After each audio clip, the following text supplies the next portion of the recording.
like to contact the show, send us an email at liveonfourlegspodcast@gmail.com or get involved in the conversation on social media.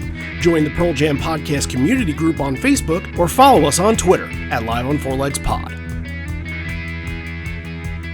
The song you're listening to is a preview of Rain Comes Down by The Suspect Down. It'll be available on all streaming platforms this coming Friday, June 23rd. You can follow them on Instagram at Suspect Down Band. Those who came before, but what's the path for me? The time for a while I was in Chicago growing up, and I remember this bumper sticker. It used to say, "Escape to Wisconsin."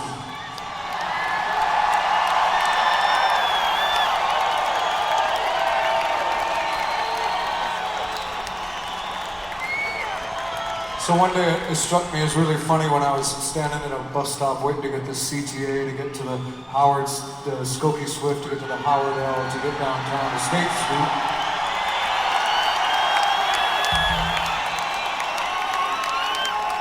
I'm standing at this bus stop and I see this, I think it was a Ford Pinto. It's kind of a dark blue Ford Pinto.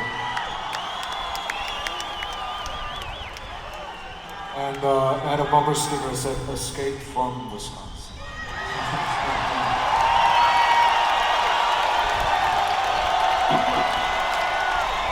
So there was one person who made it. And away we go. You're listening to Live on Four Legs, the live Pearl Jam podcast experience, featuring Mr. Stone Gossard.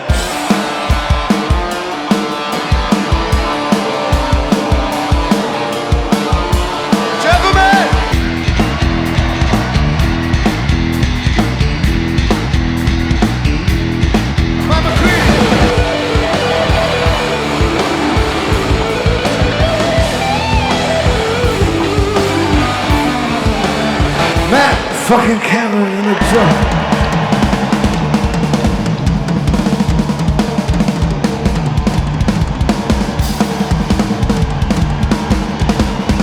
Mr. Boom Gasper.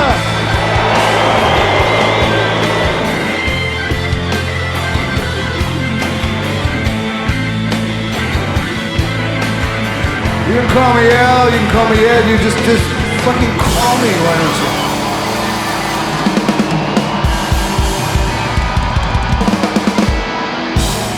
Hey everybody, now welcome to Live on Four Legs, a definitive live Pearl Jam podcast. In the last couple weeks, we gave you a lot from 2003, kind of going over the 20th anniversary of that wonderful Great Riot Act tour that we speak so highly of.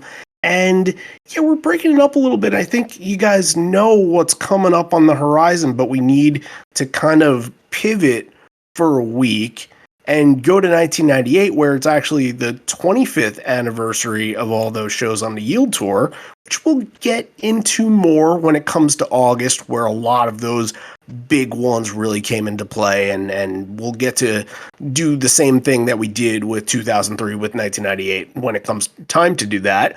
But we are going to do the Mansfield 3, the experiment, in the next 3 weeks consecutively. So this one, we decided to go to 1998. We decided to take a Patreon request from our good friend Aaron Redmon, and that leads us to East Troy, the first night of this year. And the band has a lot of history at Alpine Valley, so we'll talk a little bit about that. We'll hear from Aaron, who's going to have a profile episode for himself over on Patreon. Then we'll hear from some of you guys that answered the question of the week as well, which, again, playing off of Alpine Valley.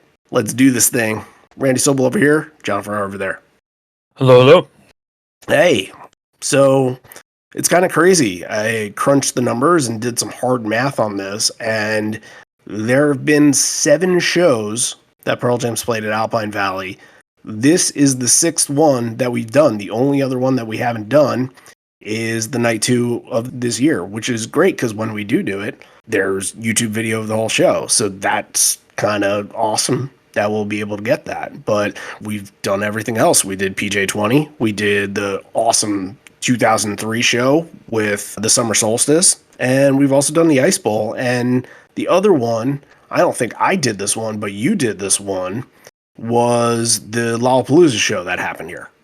Yeah, 1992, the first time they played there, those Lollapalooza shows. I mean, a lot of those shows run together, but being at Alpine Valley, you could tell there was something special about that one. Yeah, they've all had sort of their own identity in their own special way. Like I said, Ice Bowl, anytime that you give a moniker to a show, it's going to be important. And then PJ20, that's pretty obvious that they would decide to do an anniversary show, 2 anniversary shows, basically a weekend festival there because of how big it is and because it's such a beautiful venue. Also, I think they kind of set it up.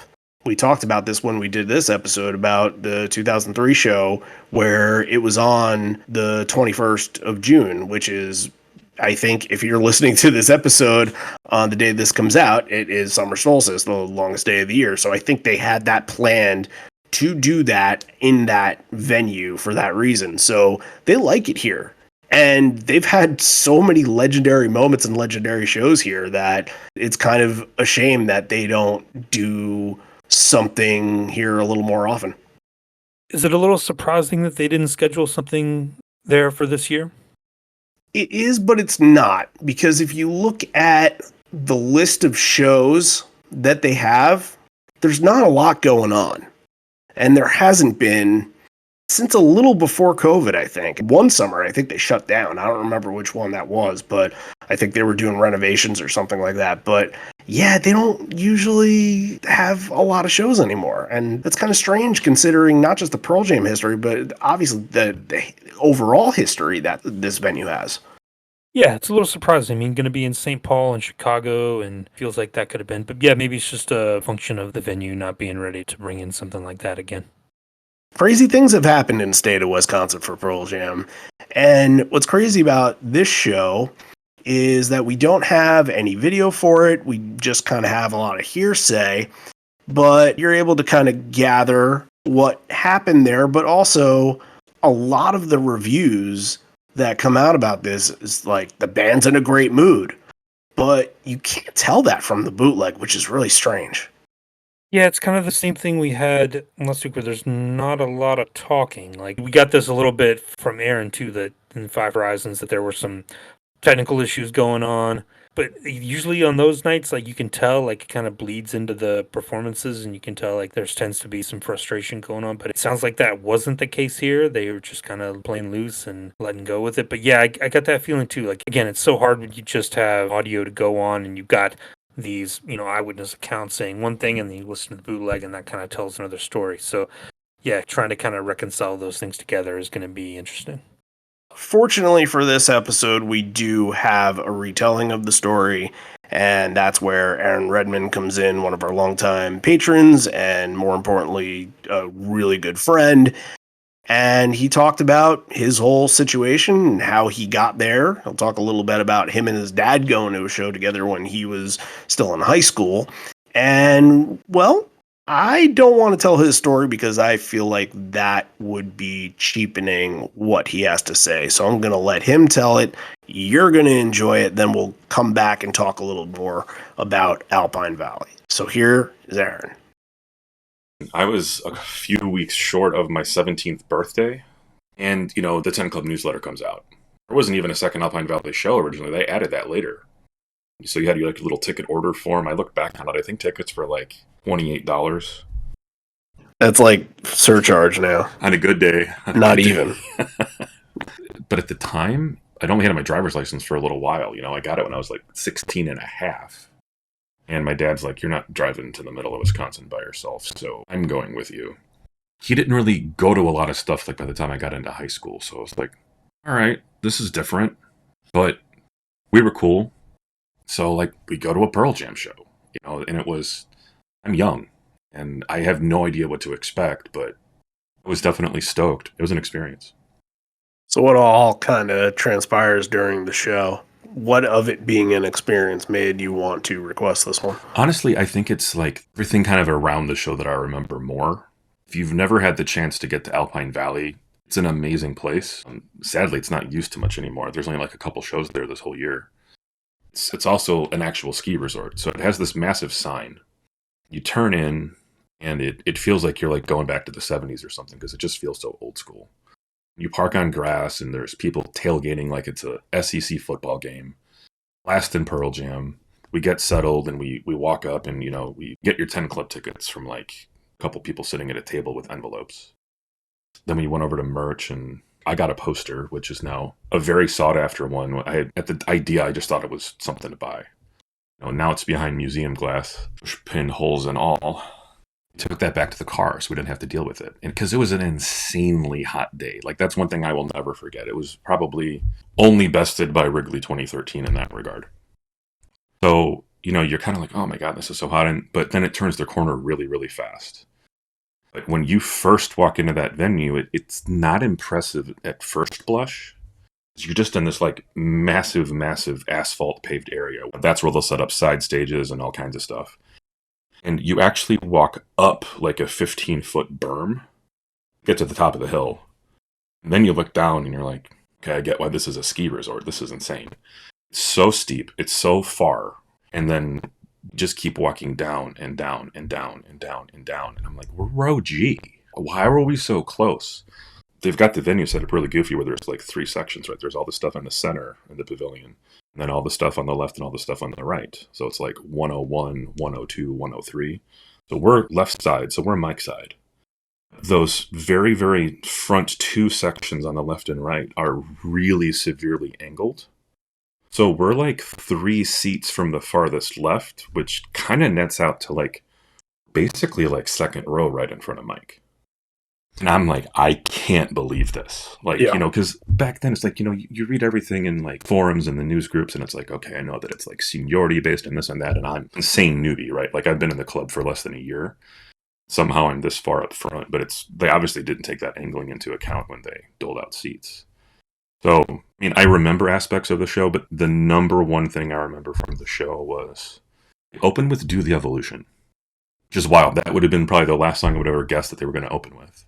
I certainly did not appreciate like how new Matt Cameron was. Like, I knew the news, I knew that it was, but it just wasn't like an awareness that I had of like, oh, this guy had to learn how many songs? Like it's just a testament to like these guys are professional musicians that had as few problems as they did in those shows. Is like you go back and look, and in fact, the biggest complaint that we had the whole show was at the time being the complete opposite of being a gear guru. I thought it was like reflectivity of audio off of the really severe hill or something like that. There was a lot of really, really high-pitched, like ringing feedback, really coming off of Mike. We were getting dominated by Mike's overpowering amps, right? Like I could only hear Stone when Mike wasn't playing on probably half the songs. There was definitely some issues with sound balancing or maybe just where we were or whatever. Didn't take away from the enjoyment, but it definitely was just something you would notice. They were just having a blast. So much eye contact from Ed, so much fun from Mike. He's doing his little circle runs and stuff. Jeff's bouncing around. The energy of the era was awesome. And for me, I'm a huge Yield fan. I was a huge Yield fan then, like getting 6 Yield songs and 4 no code songs. I was in heaven.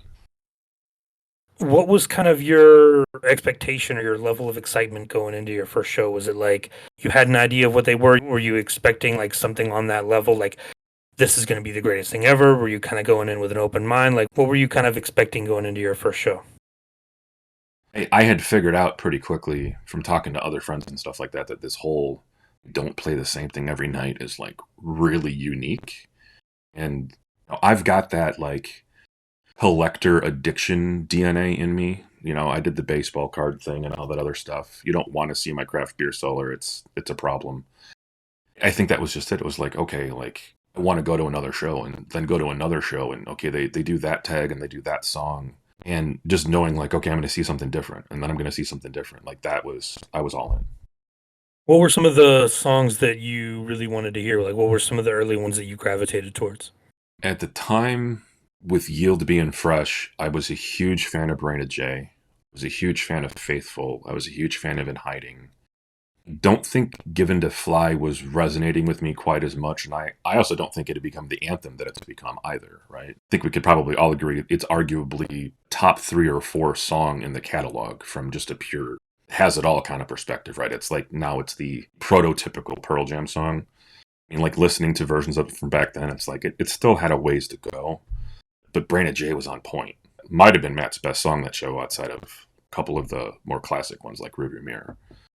I was a huge Vitology fan, like particular songs. So I was like, man, if I hear Corduroy, if I hear Whipping, if I hear Satan's Bed. It's funny because like now I would enjoy those songs more as a bit of a novelty. But obviously Corduroy live today is better than Satan's Bed today, right? But at the time, like I was a huge fan of like Dissident, and I was a huge fan of Last Exit.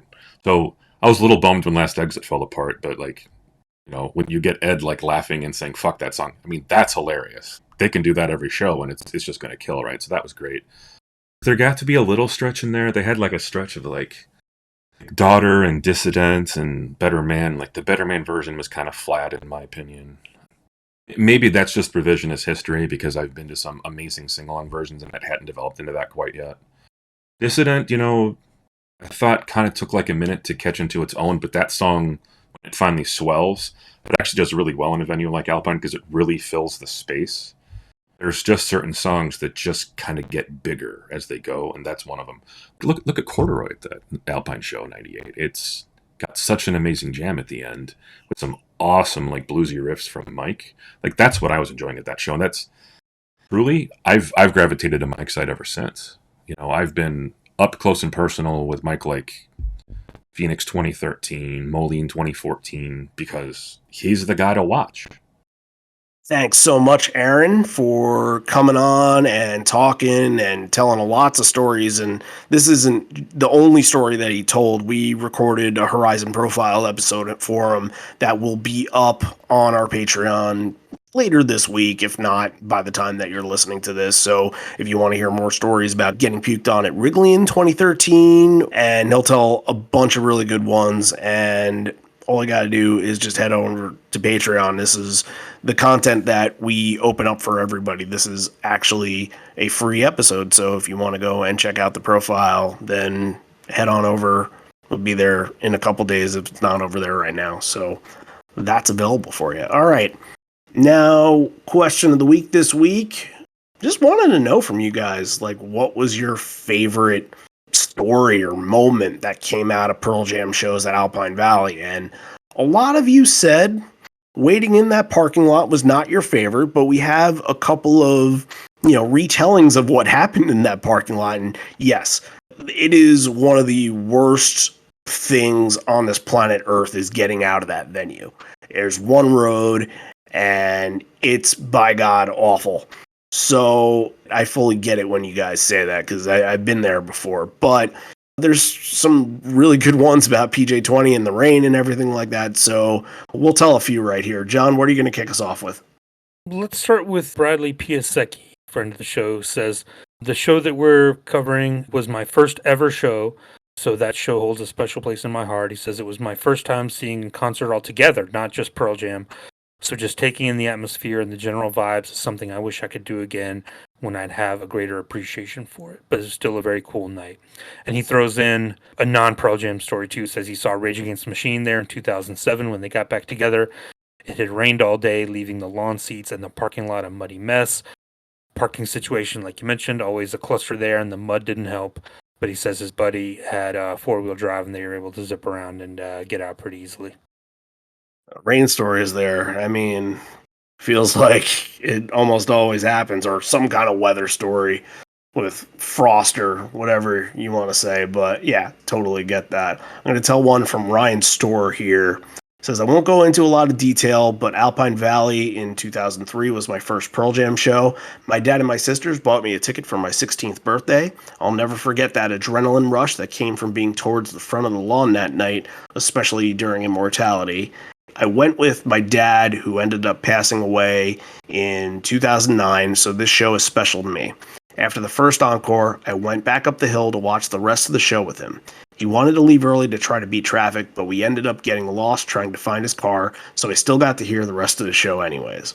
I think that the walk in the parking lot was the first time I ever saw a streaker. Fun! That's the second week in a row where we've talked about nudity in the question of the week. Very cool. Good stuff, Ryan. And I like the idea of trying to get away from that. So, yeah, you had the right idea, but sorry you got to see what you saw. John Hamilton goes back to the Ice Bowl, says, "It was not awesome, but it was in a way. There's a bond amongst the folks that were there, and it led to an awesome night in Chicago the following night." And he throws in a bonus to another kind of recurring theme today, I guess, Rage Against the Machine at the Tibetan Freedom Festival in 1998, as he was blown away over their stage presence and ability to control a crowd. Hey, a lot of Rage Against the Machine love today. Why not? Of course. Got a couple of like quick hits right here. This is from Ryan Frank. Seeing a guy passed out before Pearl Jam took the stage in 2003, and then after he got up before Yellow Ledbetter, I realized it was my cousin. Well, Pearl Jam shows are always a family affair, but yeah, that must have been something. That must have been a good laugh for you, Ryan. So that's a lot of drunk stories. Here's another drunk story. Mark Schaff says, gotta be the drunk guy rushing the stage in 2003 during Crazy Mary and Ed letting him sing and then dancing with him. Yeah, that was a fun moment. I think he like commented about that being Kerry Wood that came on stage, which when you're listening to the boot, there's no video for that. So you're like, oh, did Kerry Wood really do it? But no, it was literally some drunk guy got on stage. It feels like back then you could get away with it a little more. Yeah. You'd be buried to a pulp if you did that now. So good for him. Got one more here from Mike Radke, who says, my first concert at Alpine was Pearl Jam Night 1 of 1998. Hey, hey, hey. With Frank Black and the Catholics opening. I hadn't known he was Black Francis from the Pixies at that time, so unraveling that thread was interesting to expand my playlist. Took forever to get out of the venue, but that wasn't unexpected. But then he says, there were women using the men's room sinks to do their business. So that's a wrinkle in this that we did not cover listening to the bootleg. That's some of the atmosphere I did not get from just listening to this. Well, you never know unless you lived it, right? Yeah. And that's a pretty common thing because the men's bathrooms are always quicker than the women's bathrooms. So if there's a mess like that, I'm never going to put it past them to go do that. So maybe not in the sink, but, you know, a stall's fine. I'm going to read one from Brian Frost. This is from Lollapalooza 1992. I was 17 and my parents wouldn't allow me to go to a concert at Alpine Valley because, quote unquote, it wasn't a place for teenagers. I really wanted to see the Red Hot Chili Peppers, so I snuck out and bought a ticket anyway. Pearl Jam played their set earlier in the afternoon and they killed it. Decided to head home after that as there was no way it was gonna get any better. 30 years later, still have never seen the Chili Peppers and have never missed a Pearl Jam show at Alpine Valley. Wow. You made the right choice. They must have gone on, what, at like 1, 2 o'clock in the afternoon? And you just, after that, you're like, I'm sold. I don't need to see Chili Peppers or Ministry or Ice Cube or anybody. Like, I don't think anybody else would have thought that. That's, that's some kind of story. That was the right call. Good job. In hindsight, but when you're there, you're like, shit, I'm supposed to be seeing 9 bands today. And plus, he had to sneak out. Like, he was able to get back in the afternoon, and no one was the wiser. Oh, yeah. Well done. Okay, that's fair. Yeah, he probably got out of the parking lot easier, too. 2 other quick ones I'll mention real quick. Another one with a parking lot and another one with nudity. Steve Travis says, PJ 20 Night 1 being the very last car out of the parking lot and sharing brats with the security team as we post-concert grilled out and sobered up. So, hey, make the best of it when you're in a shit situation. That sounds good. Yeah, you're not going anywhere for a while anyway. No. And then Degrassi Knowles says, watching a dude get dragged out of the pit by security with his pants around his ankles at PJ 20 Night 2 takes the cake. He can have that cake and eat it too. All right. Well, let's get into this show. And what's interesting, we're going to kick it off here with a song that we've talked about as the opener 2 other times this year, even though it's only been opened with 11 times. Well, it's of the era, so you would totally get why they would open with it in 1998, but Do the Evolution is going to kick your show off.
Ed just starts with one of his classic howls, and it's off to the races. And this is Matt Cameron's 6th show.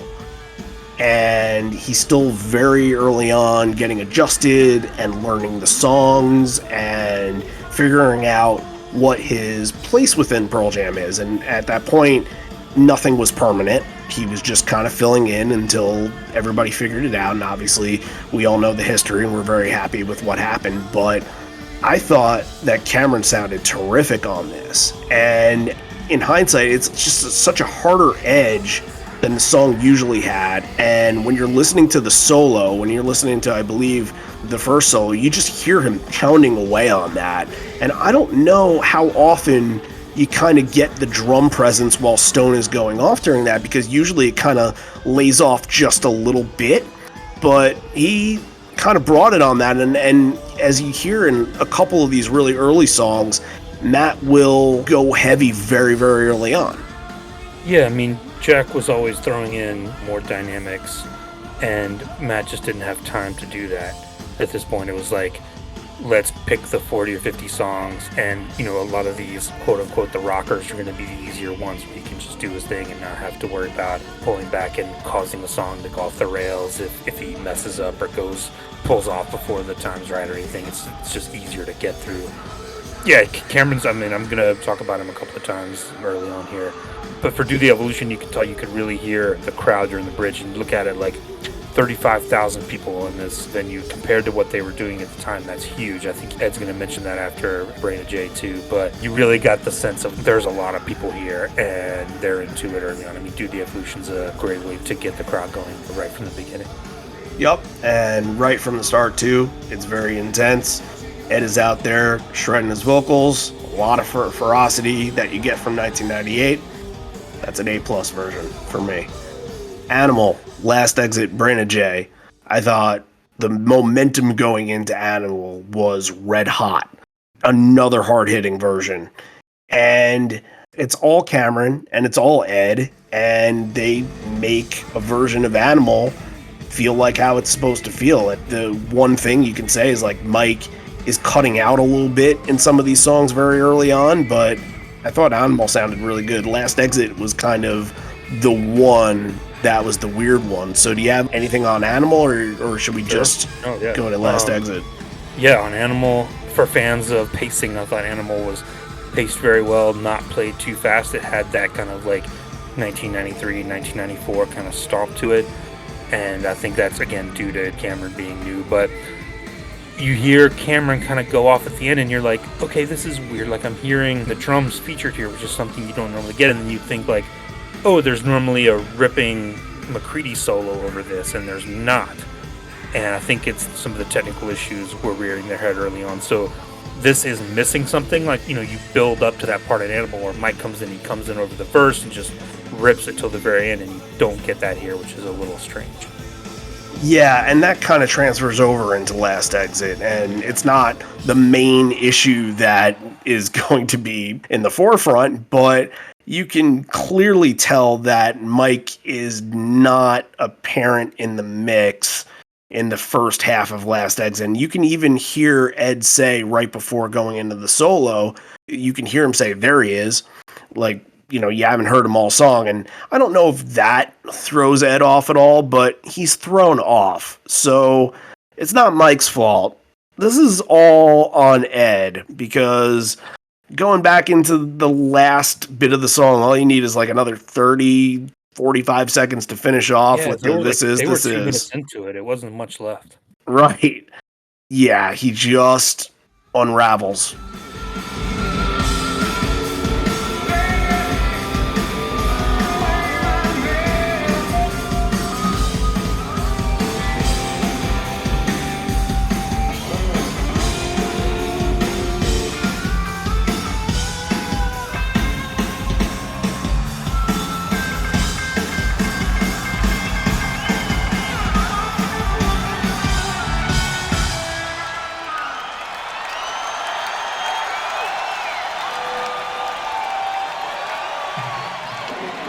That song. Let's get to the next one. The band just sort of says, okay, well, you're done. We're going to figure out how to end this, and it just is barely salvaged in that way. Cameron's the one who tries to keep it going the longest because he doesn't, being the quote unquote the new guy, he doesn't want to be the one to give up. So Yeah. as everyone's kind of like trying to get it back and then giving up, I think you hear Jeff at one point just says, all right, fuck it, and just stops playing. But Cameron's the last one you hear like, oh, come on, we can pull it back on, but they end up just giving up. Yeah, not the gold standard of versions of Last Exit. And as Ed would say, fuck that song, on to the next one. And it really meant that they had to kind of go twice as hard on Brandon J, and they did bring it on this. It seems like Ed does botch a little bit of the melody before the bridge and almost kind of sings it almost like how he sings like the last chorus, and it seems like he got tossed up on that a little bit. I think that's just adrenaline flowing, if I were to make a guess at that. And I'll say distraction too. I think when you've got issues on stage with technical things, it can't help but throw you off. And when you're going off of memorization, like, yeah, it's easy to get mixed up like second verse, third verse, because he's thinking about other things. He's not fully focused on singing. He's got other things in his head that are taking up that spot, and that's going to mess you up every time. Right, his mic is peaking a lot very, very early on. So while Mike is having his issues, he's having his own issues himself. But let's not bag the song or anything like that. This is a grinder of a version. It feels like the band is playing up to the tone that Cameron is setting, him taking it away, and then Stone, very, very crunchy solo from him on this. I thought that this was a hard-hitting version of Brandon J. Yeah, I mean, one of the highlights of the time. I mean, the first song on the new record you're getting with one of the first Cameron shows. I mean, this is one I'm sure he worked on a lot and wanted to nail. Ed says, thanks a lot. There's a whole lot of you too, Jesus Christ. Thanks to each and every one of you. Here's Mike McCready. We're going to go Give It a Fly into In Hiding here. A little bit of a yield section with the three of those. What'd you think about either of these versions? I thought that In Hiding was interesting because it was the ninth time of it being played. So it was rusty in spots, but when the chorus hit, like you could feel the power and the song like really takes off during the choruses. It is a really tough song to get in synced, especially the guitars. It's kind of the same way that Faithful is, where the guitars need to be in conjunction. And it had a little trouble, but they seemed to really find it when they were getting the climactic moments in those choruses. Yeah, to me, it just felt too loose. It felt like kind of a rehearsal version. You hear Ed throw in like a fucking in there at some point, so maybe some of that frustration was starting to bleed out a little bit, but I didn't think this was a great In Hiding. Just too haphazard, too loose. Forgiven to Fly, I mean, again, one that isn't going to be the highlight of their era, one that they really pushed and played every single night. Cameron, I thought, really nailed the ending and got it to a really nice place. All right, the next duo is going to be Corduroy and Wishlist. And I got a little bit about Corduroy here. So if you guys tuned in last week, this felt like it was me sort of like questioning the performance of the song and how we usually hear it. And what I brought up was that in the bridge, in that version from last week in Bonner Springs, they don't go back into the intro to then segue into the big climactic solo. They don't do that in that version. I thought like, was that something that they implemented at a different time? Like, I think it was just the fact that I was so surprised not hearing that. I'm like, maybe it was just kind of due to the error or something, but no, it's clearly not. I listened to some earlier versions. I listened to some versions from today in between, and it's there. That was just an anomaly. So I just wanted to bring that up to let everybody know that, yeah, that was a one-off kind of thing. And if it does happen again, we'll bring it up. But there's a great surge happening in Corduroy here. Like, the crowd really gives this a huge boost. You can tell that there are 35,000 people there. And Ed has to actually change his vocal direction on the Everything Has Changed part, and that has a really kind of unique vibe. We've heard that before. Maybe is that part of what he did on the Bridge School version that he sang it like that? I'm not remembering correctly, but it did sound different. It did sound unique to that, but this was a pretty huge version of Corduroy that really found its steam during the solo as well. See, I think you had Mike with some problems again. I think that held it back a little bit. It didn't feel as epic and big to me as it probably should have. I mean, and Cameron was doing his best to hold it together, but there were some parts too where you could tell that Mike wasn't at his best. He wasn't getting everything he wanted to get out of what he was doing. It's interesting. Yeah, no, I thought especially the build to segue into the solo, I thought the build was terrific for this, and I didn't catch anything wrong from Mike at all. And Corduroy is just one of those songs again that you hear so many times, and you just kind of know it for what it is. And if you hear something different, you kind of point it out, like it did with the lyrics there. But yeah, I didn't hear anything off from Mike on this at all. But I'm not doubting it at all, because of what happened earlier on. It does seem to fix itself at some point, but yeah, they eventually get it worked out at least to a point where they can get through the songs. Mm-hmm. Normal wishlist version, 1998 versions of wishlist are usually very good, but as always, I love that little bounce back at the end with the EBO, and then that one drum hit to come back into the song and do another refrain of it. That's always very, very good. Lucan into Even Flow. I think he nailed all the lyrics to Lucan. Am I right? Was there a botch? I don't remember. And again, I don't think it was with Cameron being so new. They weren't playing it super, like speed level.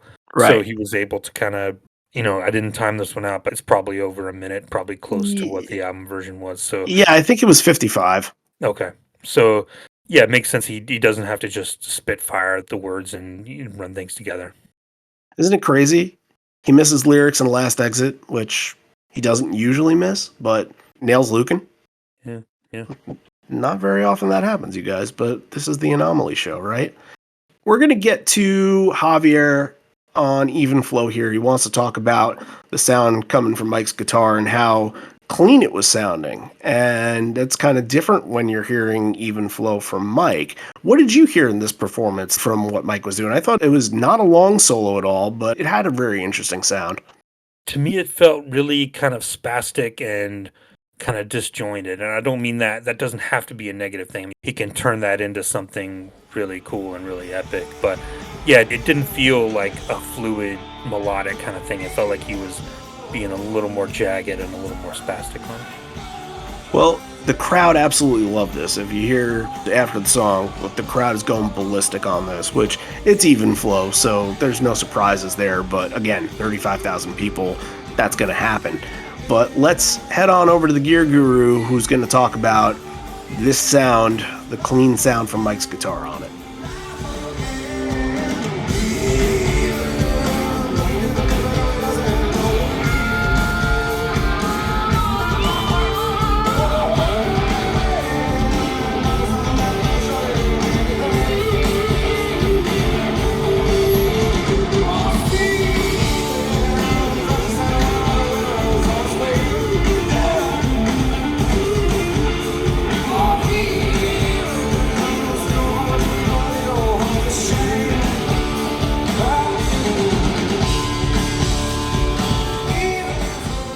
Hey Randy, hey Johnny, everyone on the podcast. This week we are covering East Troy 1998. Shout out to Aaron for picking up the show. Can't wait to see Aaron on the leg of the tour this fall. The approach and the tone for this tour in 98 was a little different. I think it sounds cleaner, if you ask me. But if I look back, and also we started kind of dig around in between all the equipment that they were using at that point, it makes sense to me that they were sounding a little cleaner. For example, Stone was using matchless cabs, meaning just like the EQ is integrated with your amp. He was using 2 of them. And Mike was running Ampeg amps with an orange cab and with a Marshall cab, which is something that you didn't see in previous years or you haven't seen now, basically. He just runs different stuff. The tone is super different. I think Even Flow in this tour is a little bit more groovy. Clearly you can hear that this tone is taking the lead on this one.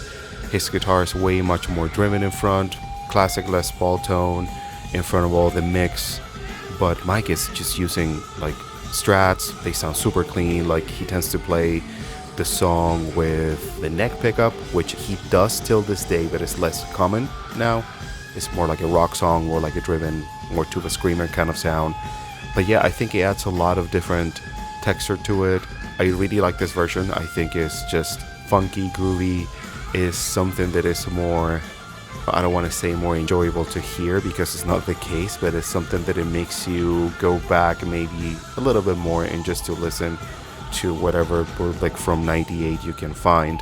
It's a different take. The solos are always like driven by wah pedals into a screamer as we know as of now, but the overall tone is different. It sounds fresher to me, even though that is kind of weird because we have to go back to 98 to listen to this, but I thought it would be a good talking point because it's something that we are not very used to it nowadays. All right, that's only one. We'll bring him back 2 more times in this episode, but Very once cool. again, he's good at what he does, guys. Ed says, I think I have a brother out there. I haven't seen him yet today, but I just want to tell him that I love him. Not to be too embarrassing. And it sounded like he said his name, but I didn't recognize what he said. It's Chris. He said Chris? Okay, I don't know why. I didn't sound like Chris at all, but okay. That makes a lot of sense, and we obviously know Chris from stories and recent stuff, so yeah. The next section is going to be Daughter, Dissident, and Mini Fast Car, aka MFC. The tag on Daughter here is a split-end song called Stuffin' Nonsense, which is a phrase I use every other day, maybe. It's kind of my go-to when people's like, hey, what's going on? I'm like, stuff, nonsense. And that's kind of all because of this tag and hearing this tag before. And I thought that that was a very Randy thing to say, so I use it almost every day now.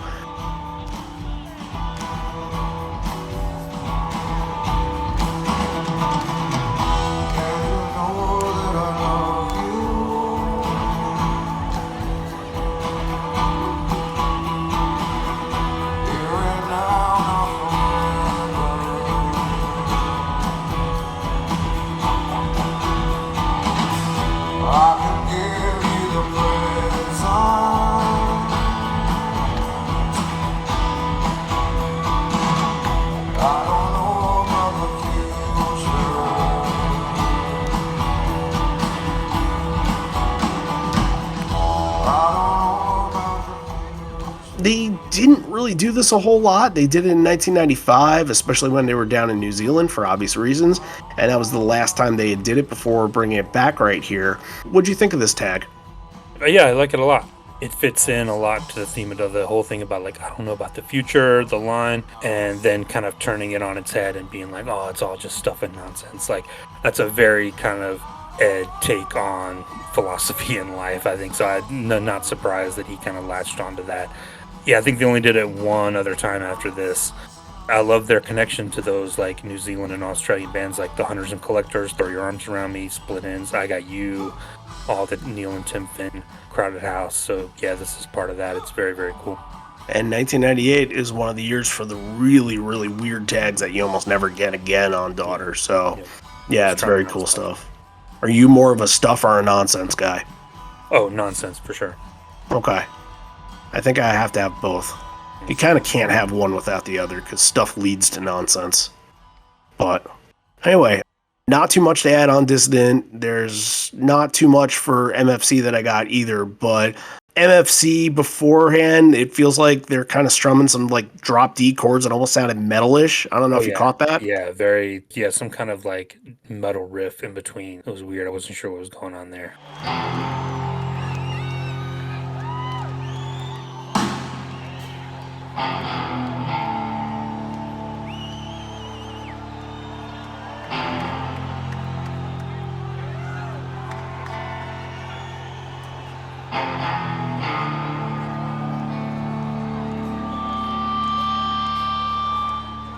Yeah, good version. It pops out, and we do get some very intense gnaws out of Ed, so that's always worth a mention when we talk about it. All right, on Better Man, the next one here, you get some good crowd participation here, and as we kind of mentioned last week, like 2003 was really the time where Ed started throwing it to the crowd so they can sing the first verse and chorus, and he wasn't doing that for them here, but this is maybe a very early sign that the crowd was ready for a moment like this. We've gone back to it so many times with this many people in the crowd. You know, a song like this is gonna hit and connect in a really special way. And yeah, you could hear him early on. And I like to think of 1998. This is pretty much 5 years after the song has been played. Still less than 100 times. You know, for all the shows they did in 94, 95, 96, this still hadn't broke through yet. I thought this was a good version. You know, one of this main set hasn't had a lot of really big highlights. And I think that Better Man was one. I think you hear Ed goes falsetto at 1.2, which shows you he's kind of having fun, with some of the fan views have mentioned. They're just having fun and playing around with things. This version surges when Matt has this fill that segues into the more electric part of the song, and it just takes away from there. Like, that one fill makes the whole entire song for me.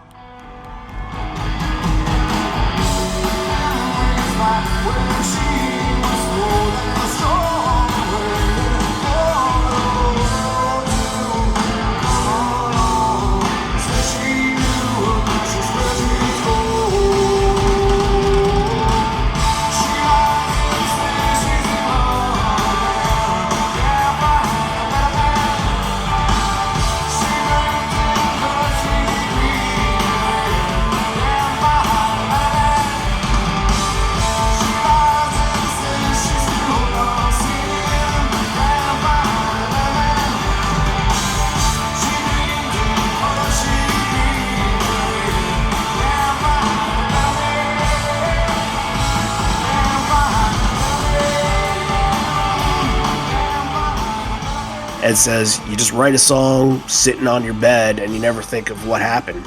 People singing it. It's appreciated. Another thing that's significant is that Mike grew up listening to Stevie Ray Vaughan, and this place is the place that he played last. So play this one with that in mind, okay, Mike? We get into Red Mosquito, a very electric and vibrant version of Red Mosquito here. It's no shocker. We've heard this a bunch of times, and this is one that Mike can go off on. And it is good after the early hiccups that Mike is getting something like this and getting to show off. And even Flow, while it was a very clean solo, wasn't one of his masterpiece solos at all. So getting Red Mosquito feels like you're getting a big moment for Mike. Yeah, and I think Leatherman was originally on the set list right here. It was, which is notable because the night before was the South Dakota show where they would do the trilogy for the first time. Mm-hmm. But yeah, this Red Mosquito, I mean, it makes sense that they would scratch that, and you can't talk about Stevie Ray Vaughan and then go into Leatherman. So you need into something you can latch onto. But it still felt like there were some points where there was some feedback, or there was still some glitch stuff going on, but doesn't affect the performance, just little things that you hear oh, that's not supposed to be. So they still hadn't gotten quite figured out. I think this probably held together by scotch tape and chewing gum at this point, but pretty good version, gives them a chance to be explosive, which he didn't really get a chance to let loose on even Flow or Animal early on, so needed a moment like this and gonna follow up with something really good too. Yeah, and it's interesting to note that this is actually Cameron's first performance of the song, and there'll be one other song a little bit later, another No Code song, that'll be his first performance on too. And it does feel like they have a really good chemistry on it for all of it being, wrapped in scotch tape and all that. And yeah, it did have some technical flaws to it, but I thought that the band at least had a lot of chemistry, and it kind of led for Mike to get his platform and do his thing. So it looks like they had sound checked it a few times in the days before too, so they've been working on it. That makes a lot of sense. Yeah, there's another song from No Code that they sound checked at this show, which will come into play a little bit later with a little Blink If You Miss It reference. So I'll bring that up when it comes time. But we're ending the main set with Black. It's the rare era where it sort of happened from time to time in 98, 2000, and really after that, probably not too often, maybe in some of those sort of mid-territory shows in 2003, but it really is kind of a 98, 2000 thing. And just like Better Man, the crowd is very audible in this.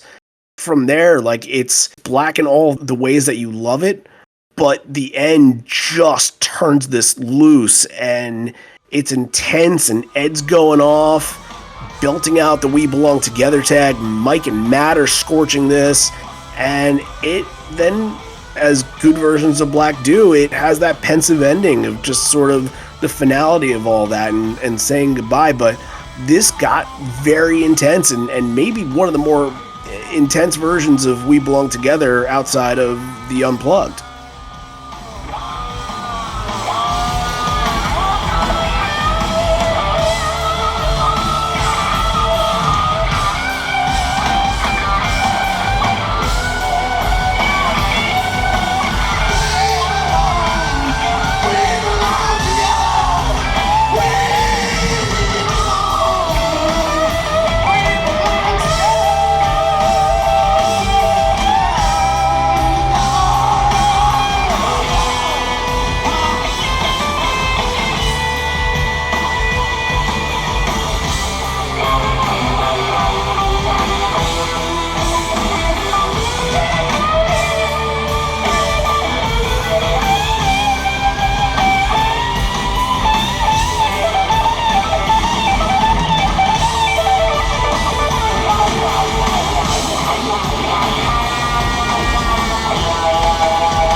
I love Black as a main set ender. I think that's very, very cool and should probably happen more. But yeah, the We Belong Together here is the highlight. I think this performance is the highlight of the show for me.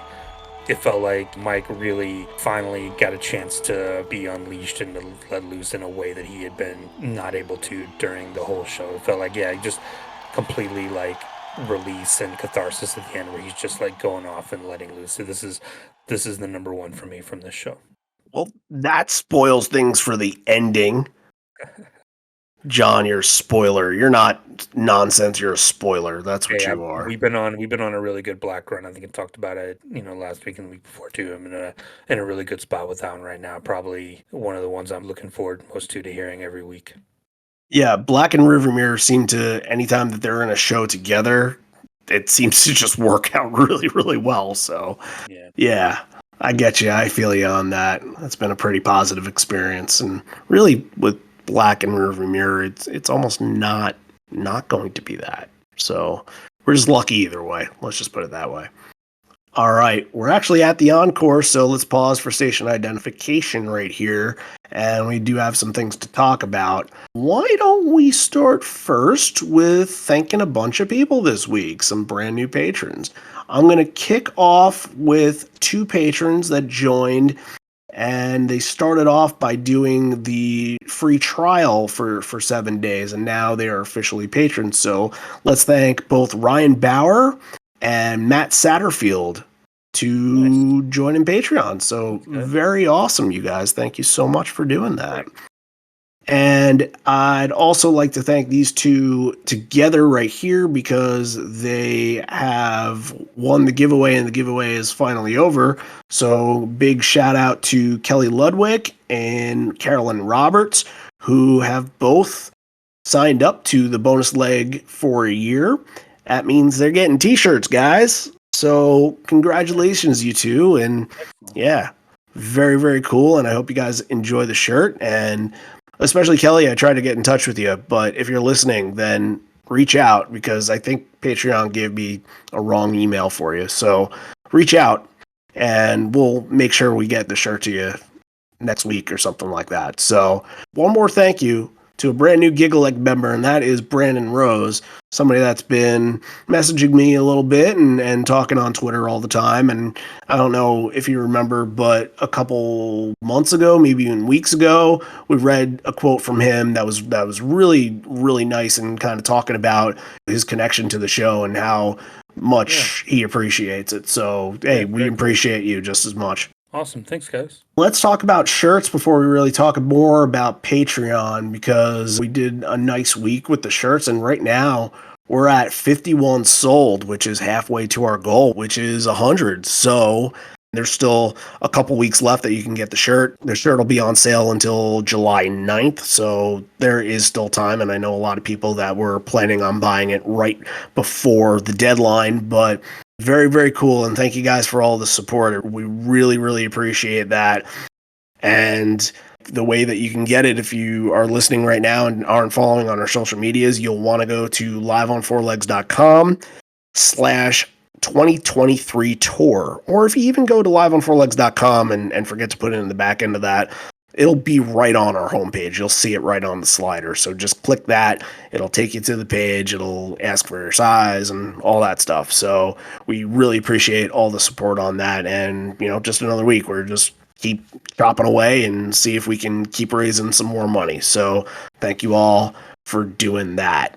Now let's talk about Mansfield, because next week is the trilogy beginning, and we've gotten a lot of really good stories so far, but what's a couple more? Nothing wrong with that at all. So this is probably your last call for that.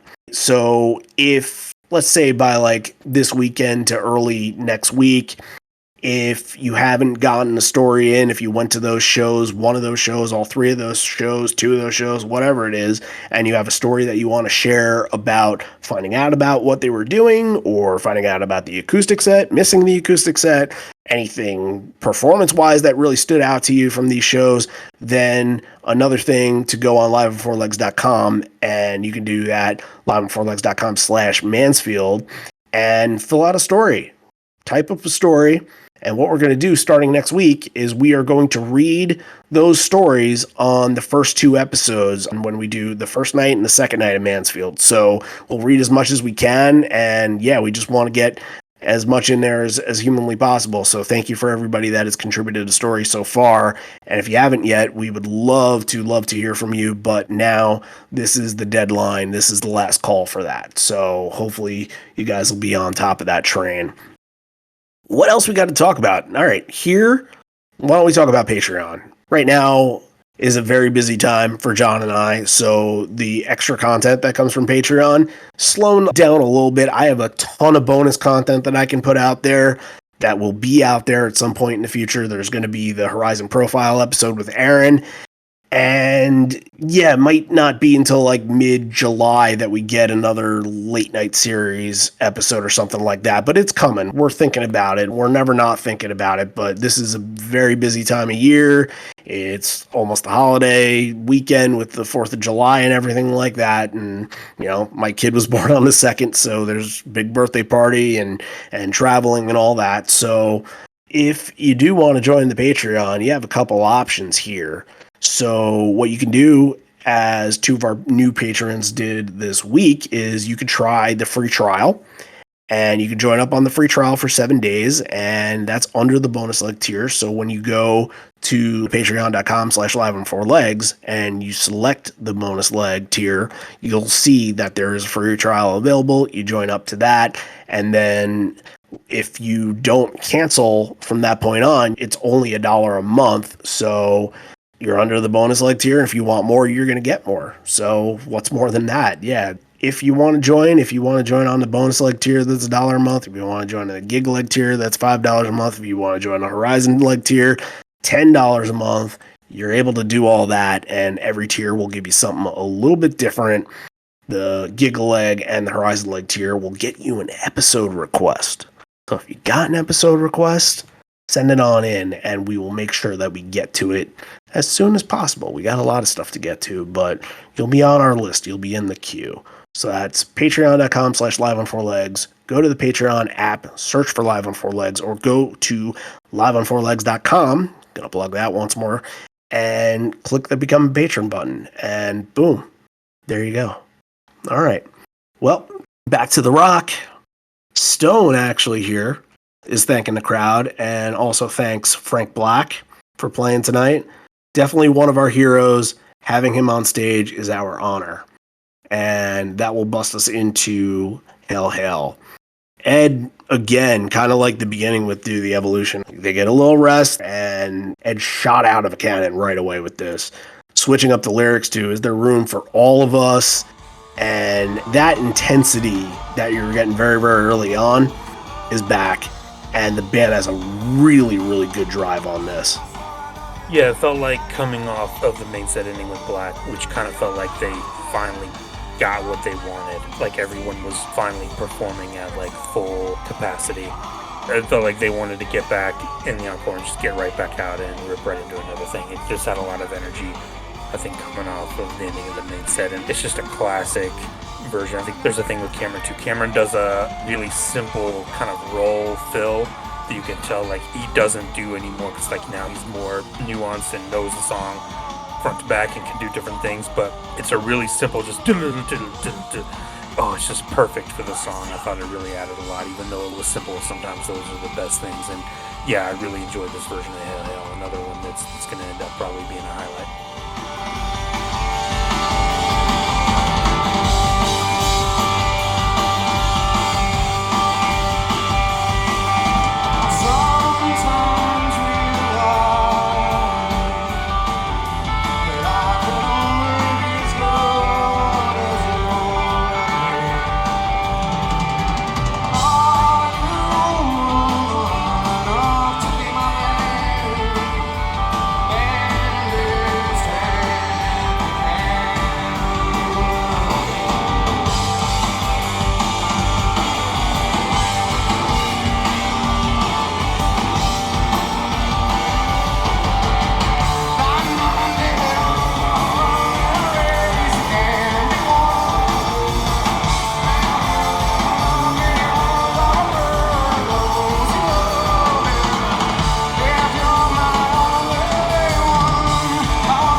I really liked when they took it down for the "Are You Woman Enough to Be My Man" part. Like, they take it down a little bit and then they build it right back up to finish off really strong. I thought that was a really nice way to do it. And then what you get at the end here is a little bit of an extension, which is very cool. It kind of feels like they're trying to mirror the album fade out that they do on this song and a lot of other songs that is implemented with post-game production and everything like that. I thought that that was a cool touch. I know that they've done something like that on Hail Hail before, but I thought that that was pretty cool for this version. All right, it's Stone's turn. I did my very best to rip off Frank Black, so you guys will maybe pay attention. This had never occurred to me that Mankind is kind of a Pixies ripoff song, but it kind of is. Yeah, never even crossed my mind, but okay. I feel you. That makes sense. This is another one, the other one, I should say, that Matt is playing for the first time. And without having any responsibilities on this, it does seem like Ed is having a really, really good time. In some of the reports that you'll see, Ed is dancing around the stage and he's playing with tambourines and stuff like that. And it just felt like they had a ton of fun with this version. They had good chemistry on it, and Stone felt so good about it that he even jokes at the end. He says, "I'll sing another if you want me to." So, yeah, good stuff with Mankind. Yeah, maybe this would have been the debut of Don't Give Me No Lip. They had it from No Code. Maybe he was thinking, let's do Don't Give Me No Lip. But it did feel like Ed was singing along at the end. You kind of hear his voice come in near the end, and it felt like he was up there singing along. I mean, he could have took the song off if he wanted to, but he's a pro's pro. He's got to warm up for the next couple that they got before the end of the set. Ed is, during this little part, during the break, he is tossing tambourines to the crowd, and I believe that the story here is that one of the tambourines broke, and he was tossing it into the crowd, and he should suggest to give it to a girl in the front, but then he decides otherwise. He's like, no, I'm just going to get you another one. I have a bunch of them. So apparently this girl got two tambourines, one broken one and one not broken. So interesting. Yeah, it's probably something like people were fighting over it, and nowadays, people are more like low-key about that, like, oh, help people out, like, people know the kind of etiquette of it. But back in 1998, it was a little more feverish and a little more like, if you throw something on the crowd, you were going to get a rush, and just people are going to be going for it no matter what. Neanderthals. That's all it was. Well, he's going to talk about Neil Young before getting into I Got Shit, which is not uncommon at all. It says, once upon a time, we did a record with Neil. He usually does all the singing and all the writing, and he had 11 or 12 ready for the record. Then we had a single that was 2 songs. So that shows that in 6 days, Neil could write 12 songs, and we could write 2 in the same amount of time. Do you think that they can write 12 songs in 6 days now? No. I agree, because they would have about 8 albums in the span of 2006 and now if they had that ability to.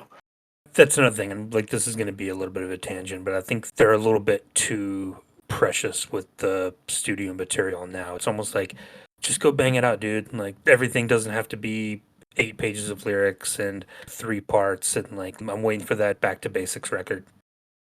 The Rick Yeah. Rubin record. I would like to actually see that, first off, but I think that the comments of the Earth is that Ed never got it to where he wanted it to be. Like, if it's a fucking good song, go with it. And it kills live, so just take the influence from there and just put it out there. Like, I don't know, it's just weird. Like, everything has to be perfect on there, and if, like, just do it. Everyone's gonna like it anyway. It doesn't, you know. Yeah. I don't know. I don't know. You see, like, Smashing Pumpkins put out a triple album this year, put out a double album a couple of years ago. You see, all these other bands like still just putting out records, and like Pearl Jam, I think they're a little too precious and a little too like, no, it's not ready. No, we're gonna make sure we're gonna spend some extra time with it. It's like, I wish they were more just like, just throw it out and just do it, just go, just don't overthink it. And apparently, they can't even decide whether they're Right. Yeah, ready yeah. or not. They Stone are. thinks they are. Jeff doesn't Yeah. think so. I really think they're just fucking with all of us guys. But again, That's you could read into that like maybe things aren't going great if one person thinks that it's done and one person thinks that it's not. so Stone likes Andrew Watt and Jeff doesn't like Andrew Watt. We'll see. I'm not We will throwing see. that on the fire, but I get that. All right, I got shit. Enjoyed the performance. Had a lot of pop to it. Vocals were very good in this, and there is a Cinnamon Girl tag.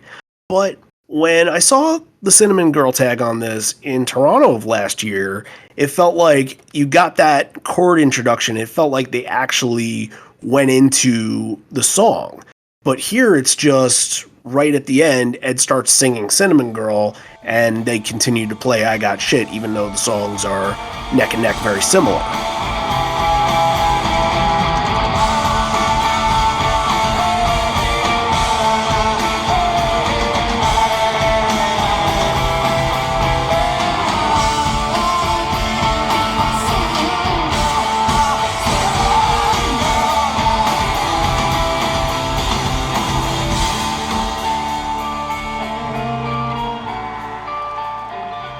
A lot of times when he'll do it, he'll do the no no no no no no, like he'll go into the melody of it. No, right. But this one, it felt like almost an afterthought. Like he got to the end and was like, "Oh, I talked about Neil. I should do that," and then just threw it on at the very, very end. But yeah, his vocals are super gravelly on this. Another one that I thought Cameron was just pounding the shit out of. Yeah, good performance here. A really good start to this encore overall. Yeah, and it's not going to stop there because River Mirror's coming next. And as we kind of mentioned during Black, like River Mirror has been getting better and better each week. And this is very, very good for a 1998 show. Now I'm going to bring up what I brought up much earlier, is that I don't know if you caught it, but Ed tries a little bit of that different inflection in one of the verses.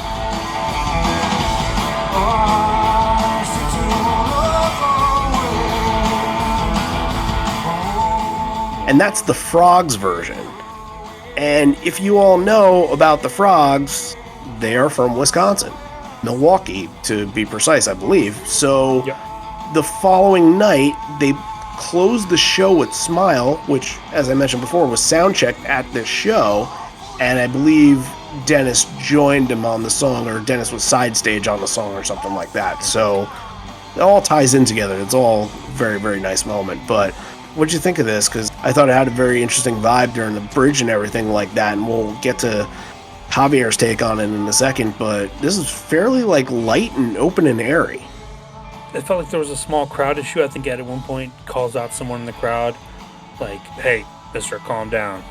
So there was a little bit of a crowd issue, and I think that led to it being more of a calmer kind of bridge. Like, it's not one of those like really pulsating, really pounding, super intense rearview mirror bridges. This one is a little more sedate, a little more nice. I think that's probably why they were dealing with a little bit of an unruly crowd here. And something that I caught here too is that, especially from Jeff, but it felt like kind of the whole thing sounded like it had that rotosphere sound that we've talked about with Javier before, which is what I'm segueing into right now. But especially from Jeff, it sounded like it was very sort of underwater and kind of like reverby a little bit, which is not usually where the bass buildup to Rivermere leads to. So we asked the man himself what he's using on this, because when I brought that up, he's like, Jeff has never used a rotosphere before, so I got to figure out what he used. And, well, let's find out the answer. Jeff's main bass around that point, it was the Modulus VJ4, which is kind of a rare weird bass, not very well known, but for the description it has a lot of punch to it. Personally, I've never tried or never played one of those in my life, but for what I could find, it seems like it will fit the kind of idea that they were trying to run in 1998. Overall, the tone for this tour was cleaner than usual. It's not very driven. I think it has a lot to do with the amp selection that they were taking at that point and all that. So actually, I think this is one of the first times that I hear a very noticeable effect over a song performed by Jeff, which is RVM on this show. You can really hear this Dunlop Tremolo ST1 stereo pan, which what's going to do is going to be running the tremolo side to side over the amp set. So you're going to go left, right, which it creates a pretty cool stereo effect based on this.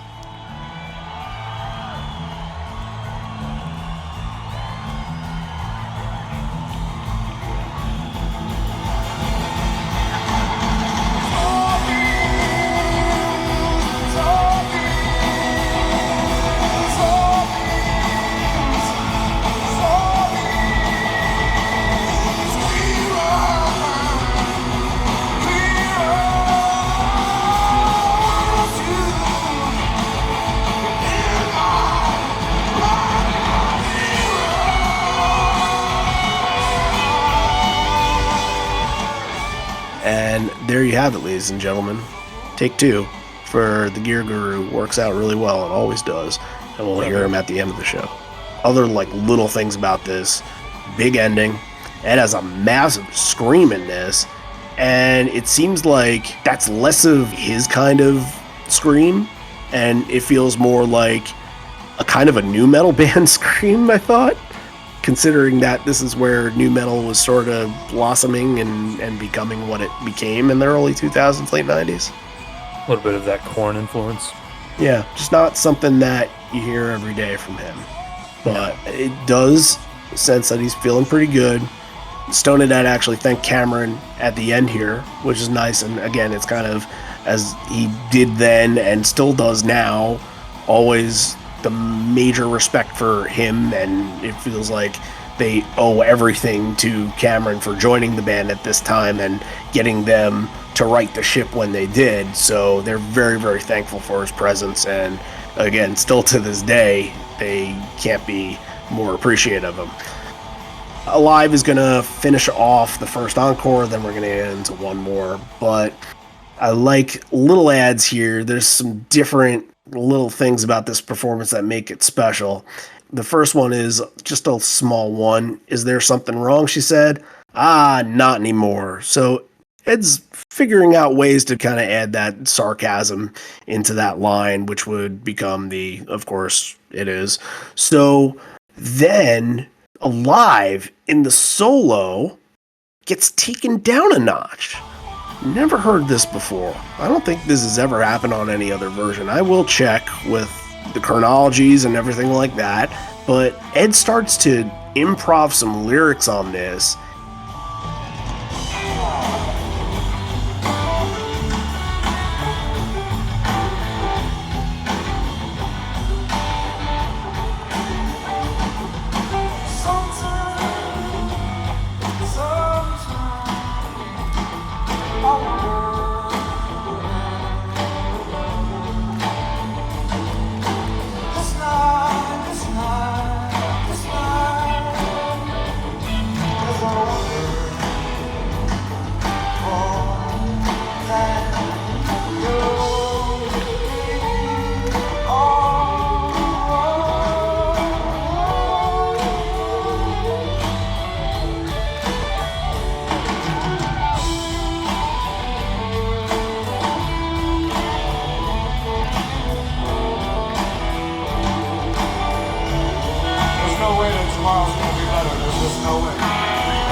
I was thinking like it was maybe a song of some kind. Like it starts out, he says, "Sometimes I wonder, this night is a wonder." It feels like he's kind of like trailing off. So I do think it's an improv. I did try to look up the lyrics and couldn't find anything. But yeah, it's so weird to hear an improv on a live. It's very, very cool. Yeah, I appreciate this because it's not something that they ever do. Really, you have to go into this show from 1998 to find it, which is kind of deep in a way. But, you know, it's kind of like that Bruce Springsteen moment where at the end of the show, he kind of like sort of stops a song, but it's still like the beat that progresses. But he goes to every single one of the band is like, right on there, that's Stevie Van Zandt, and like he'll go off and do a little lick or something. I think they've kind of done an introduction in Rockin' in the Free World a couple of times, but this felt like, okay, really take it down and do something different. But again, it felt more like Pearl Jam and less Bruce-like to kind of make it different. And it wasn't anything that was like pandering or wasn't anything that was sort of going around the horn and introducing, but it worked really well. It's something that if they tried it again now, I think people would be like, whoa, what was that? Yeah. Maybe after the first time. The second time, they might be like, very cool connecting with the crowd moment. And evidently this is just crazy on stage. Ed hitting himself in the mouth with a microphone, pouring wine on the crowd, like running up to the video screen, like... Yeah, just evidently a crazy things on stage. At the end, it says, you know, Jeff's bouncing a ball off the stage, which he'd been playing with. So just a good time all around on stage. All right. The quick encore too. It's just Ledbetter here, but Ed says, thanks for listening. Thanks for the love. Thanks for the joint. Don't know how literal that is, but I think he kind of means place. We'll see all of you tomorrow. When I was in Chicago growing up, and I used to see these bumper stickers that said, escape to Wisconsin. So one day, it was really funny. I was waiting at a bus stop to get to the CTA, to get to the L, on and on and on. He kind of goes through the whole transit system of Chicago and says, I see this dark blue Ford Pinto had a bumper sticker that said, escape from Wisconsin. And it says, there was one person who made it. So that was kind of fun. That was a fun little gag and fun little joke for the crowd there, local. Pandering a little bit, but we're going to get another tribute to Stevie Ray Vaughan, which Mike leads us off with Ledbetter. What'd you think of this? This is very, very intent for Mike, and he does have a pretty special moment at the end. Yeah, another one kind of like Better Man that was just starting to ramp up in the live catalog and really find a nice place and, you know, find its spot there. There was a long break after live too. I'm not sure if like this was a planned encore too, or if they just were in the mood and went for it. But yeah, it's a nice version. Yeah, so we're going to get into the tag of this, which is a Jimi Hendrix song called Machine Gun. I believe this is one and done in their history, which is crazy. I had never known that they had done this before. That's why we like doing the shows that nobody else really talks about, because it gets us to be like, hey, wow, they had kind of a break during Alive, and they did a different non-Little Wing tag off of Ledbetter. It kind of gets us familiar with this stuff, where if we remember this in 5 years from now, we can bring it up in conversation. But we're going to go back to Javier on this. He wanted to talk a little bit about what he was doing, just a very classic vibe that was happening at the end of Yellow Ledbetter. He's going to talk about that right now. Hopefully I didn't blow his cover, but let's talk a little Jimmy.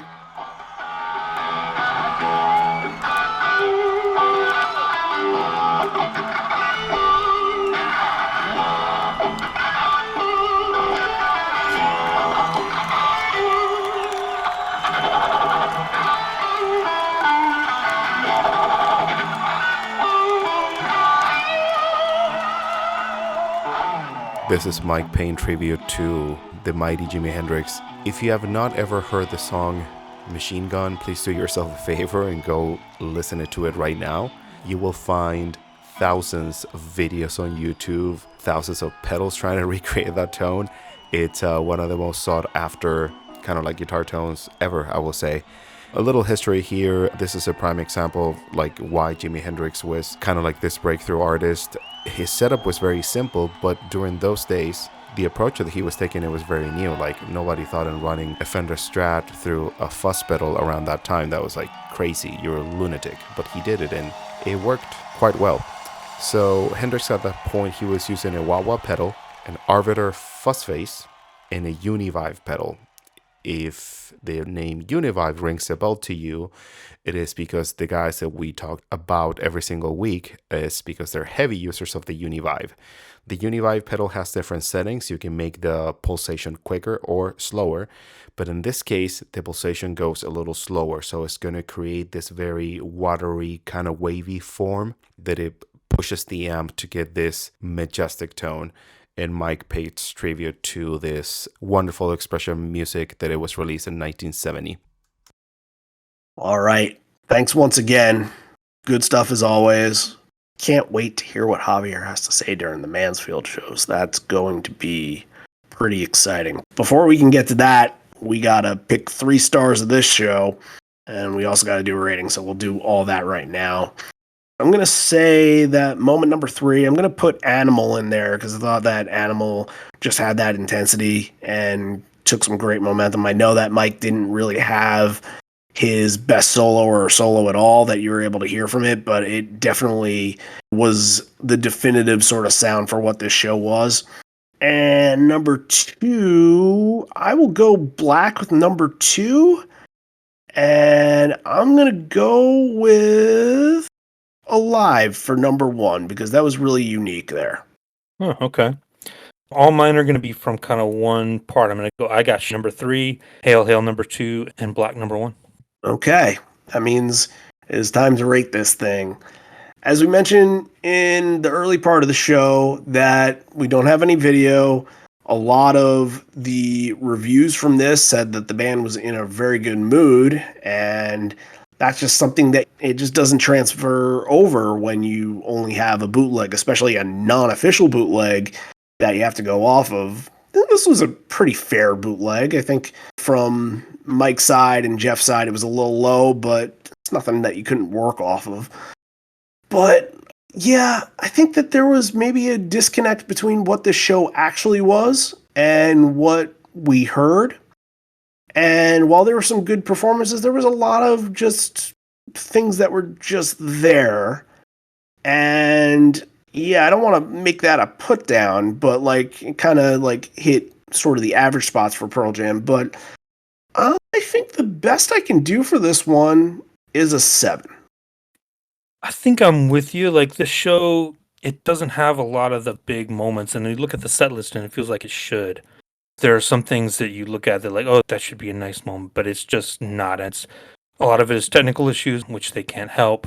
But I think there's a lot of stuff here that's lacking. I mean, we weren't there, obviously, so I take this with a grain of salt, but I'm going to give this one a 6. Probably won't go back to it.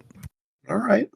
That's very uncommon for shows to get a 6. I don't remember the last time I gave something lower than a 7, which means I probably did it last week, but who the hell knows? Who the hell's counting and paying attention to that? Bristow 2010. Oh, yeah. Okay. Well, that wasn't last week, but that was recent enough. Yeah, I can see why I gave that 6.5. But we can put this all on the back burner now. We'll get back to 1998 with some really good stuff like Birmingham and Pittsburgh and Toronto. All 3 of those shows, which are great in their own way. We'll get to those in August, but we are going to spend the next 3 weeks in heaven here covering 90 or so different songs, some legendary shows. Next week, we kick it all off with Mansfield number 1. How are you feeling about this? How are you feeling going into this? What are you most excited for? Well, I'm a little hesitant because these are the shows where he disses Atlanta in the crowd, so we're probably gonna have to dock some points for that. I think that's on night 3 too, if I'm not mistaken. Yeah. Oh, are you not going to give night 3 a 10, John? We will see. I haven't listened to it in a long time. We're gonna go into it with an open mind. Yeah, this will be very interesting. Can't wait to do it for the next 3 weeks. So hopefully you guys are ready. Definitely listen to the shows before listening to the pod because that will give you a greater sense of what's all happening. And yeah, to listen to all these in total, I believe it's like 7.5 hours or something like that. But you guys all have the time. You guys can do it. If we can do it, you can do it, right? Yeah. You got this. You got this. Listen to all 3 before we go out and post the pod. And then we'll have their reaction along with whatever your reaction is going to be. And that's always fun. So, all right. With all that being said, the last thing we want to say here is that, hey, go back on the website and make sure you purchase a shirt and donate to Cystic Fibrosis Foundation. But also, if you don't subscribe to the podcast, then make sure you do, because that helps us out a real lot. Gets us better algorithm and better chance that other people that are looking for Pearl Jam podcasts get to see this. And if you're on Apple or Spotify, if that's where you listen to your podcast, just make sure they head over and give us a 5-star rating if we deserved it. We believe we deserve it. And apparently, I guess 93 of 95 people think we deserve it too. So I guess if that's saying anything, then hey, help us out a little bit and give us a 5-star rating. And also on Apple, you can leave a comment, and the comments are really what help the most, because people that are looking for something new to listen to, especially with Pearl Jam, they're going to want to read and see what people have to say. And if you say glowing things, then somebody's going to attach on to that and be like, all right, I'm going to look for my shows. I'm going to look for the shows that I went to, see what they had to say about that. And that's how we keep building this thing, guys. Once we go out on the road in September, we'll keep building there too, and we'll keep finding new people. So, all right. That's a nice way to end it. Thanks, everybody, for listening. This may be the end. We're here, but not for much longer. And although we may be parting ways, miss you already, miss you always. Hey, that's appropriate to say when we did a Wisconsin show, right? Big one starts next week. Study up, everybody. We'll see you then. Fuck that song. On to the next one. We're going to let you know what we're attempting to do tonight. There's kind of a plan, a method. Since we're playing 3 shows in your neighborhood,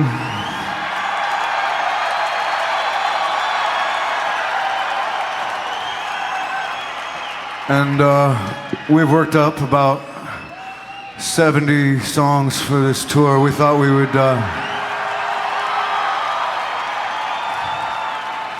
we'd play 3 nights without repeating a song either night.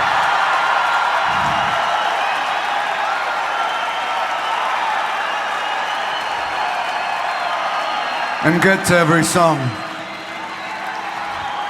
However,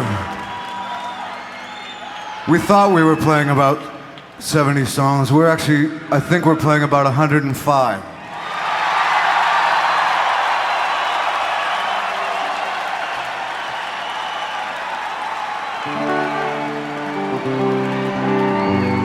And the main set is usually about 17. This would put it about 35 songs a night.